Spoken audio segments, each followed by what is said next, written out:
তো আমি কখনো এরকমটা কল্পনাও করি নাই যে তার সাথে আমার একটা ভালো সম্পর্ক হবে বা একটা সম্পর্কের মাঝে আমি জড়িয়ে যাব।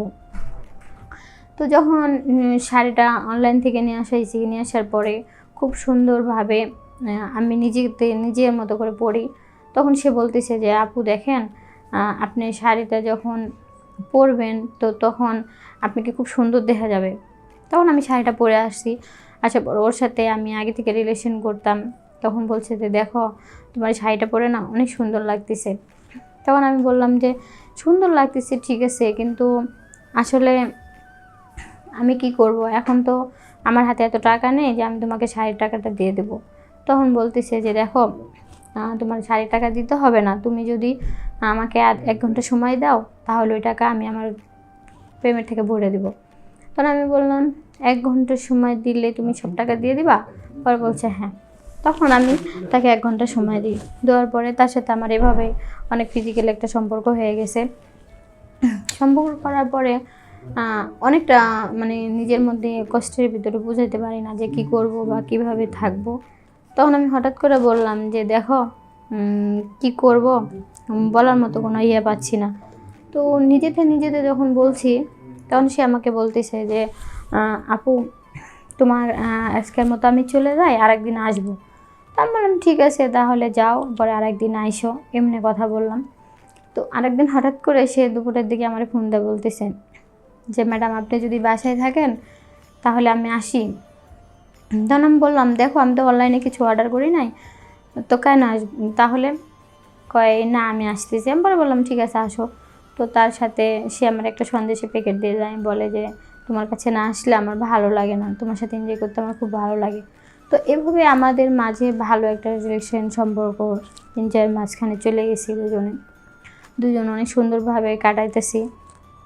তো হঠাৎ করে একদিন আমি বললাম দেখো আমার হাজব্যান্ড বাইরে থাকে, আর তোমার সাথে এইভাবে প্রত্যেকদিন আমি যদি রিলেশন করি তাহলে মানুষে খারাপ বলবে যে প্রতিদিন অনলাইনে কি এমন অর্ডার করে, ঠিক আছে? তো আমার হাজব্যান্ডের কাছে এলাকার লোকজনে বিচার দেবে। তখন সে বলতেছে যে আমি সপ্তাহে 1 দিন করে আসবো, 15 দিন পর বা 1 মাস পর একদিন আসবো, আর তুমি আমার সাথে বাইরে যে সময় কাটাবা। আমি বললাম যে আচ্ছা ঠিক আছে। এরকম করে করে আমাদের মাঝে অনেক সময়টা কেটে যায়। পরে হঠাৎ করে একদিন দেখি যে সে আমাকে বললো যে আমার কাছে কিছু টাকা দাও, আমি তোমার স্যালারি তুলে দিব না। তাহলে আমি তাহলে বিশ্বাস করে আমি তাকে 15,000 টাকা দিলাম। তারপর থেকে দেখি ওর ফোন বন্ধ বা সে আমার সাথে যোগাযোগও করে না। আমার কাছে ফোন দিল অনলাইনে তাকে আমি পাইও না।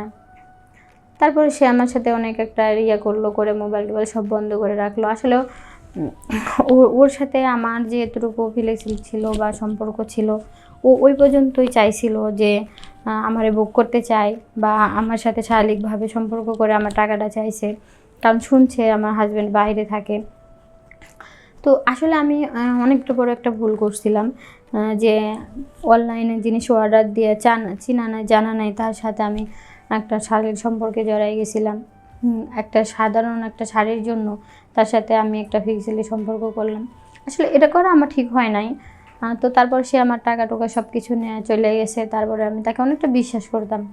তারপরে তার সাথে আমার ফোনেও কোনো কথা হয় না, কন্ট্যাক্টও হয় না। তো হঠাৎ করে আমার হাজব্যান্ডও বাড়িতে আসার পরে আমি তাকে কোনো কিছু বলতে পারি না।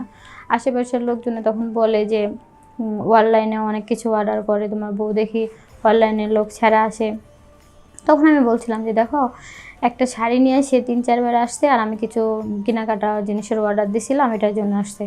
তো আমি আমার হাজব্যান্ডকে অনেক কষ্ট করে অনেক কিছু বুঝাই সব কিছু বুঝাই দিলাম যে যেভাবেই হোক কম বেশি সব কিছু বইলা বুঝাইছি যে এরকম কোনো কিছু হয় নাই। আসলে আমি শাড়িটা অর্ডার দিয়েছিলাম, টাকাটা তো তুমি জানো দেওয়ার কথা ছিল 2 দিন পরে, 1 সপ্তাহ পরে, তারা তো আগেই চলে আসছিল। এটার জন্য আর কি আমার একটু সমস্যা হয়েছে। সে 2-3 বার করে আসছে, কারণ অনলাইনে জিনিস তো ঘুরে নেয় না।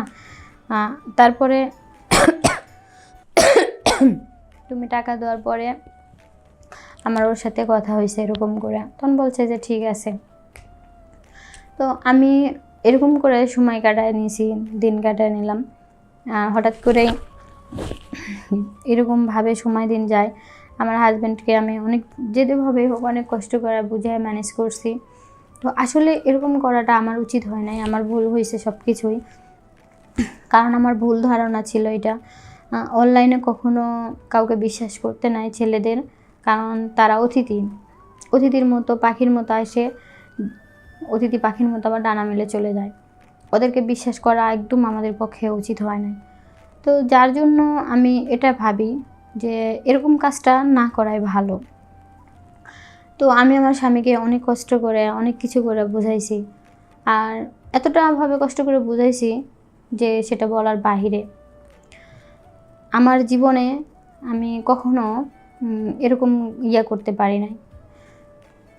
তো আমি আমার স্বামীকে, মানুষে অনেক কথা বলছে, তারপর আমার স্বামী আমাকে অনেক বিশ্বাস করে। বিশ্বাস করার কারণে আমার স্বামী আমাকে ভুল বোঝে নাই। সে অনেকটা ভালোবাসে, সে অনেক বিশ্বাসের কারণে, বিশ্বাসটা আমি অনেকটা কষ্ট করে তাকে ভুল বোঝার থেকে আমি রক্ষা করছি।